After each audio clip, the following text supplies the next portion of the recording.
పక్క జిల్లా నుంచి ఇక్కడికి వచ్చే ఆ వ్యక్తి 2 రూపాయలతో వచ్చేది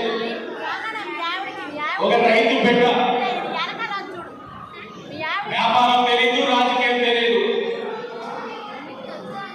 రైతన్నాను కదా, కష్టపడ్డమే తెలుసు అతనికి. రాజమండ్రికి వచ్చేది, కష్టపడ్డారు, ఒడిదుడుకులు వచ్చినాయి, అనేకమైన ఇబ్బందులు వచ్చినాయి. ఇబ్బందులన్నీ కూడా ఎదుర్కొన్నారు.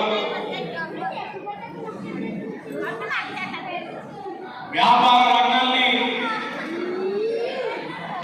స్థాపించారు. అక్కడ కూడా ఒడిదుడుకులు వచ్చినాయి. సామాన్యుడే మనవాడుగా మీ వాడిగా ఈరోజు ముందున్నారు ఆదిరెడ్డి అప్పారావు గారు.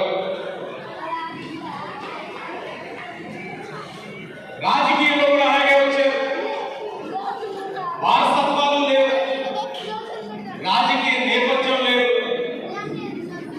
అక్కడ కూడా అదే రీతిలో కష్టపడ్డారు, సామాన్యుడిగా వచ్చారు, ఎదుర్కొన్నారు. అవకాశం వచ్చినప్పుడు భార్యని మేయర్గా పెట్టారు. అక్కడ కూడా ఒడిదుడుకులు వచ్చి ఎదుర్కొన్నారు. చెప్పారు, కష్టపడ్డాం, దేవుడి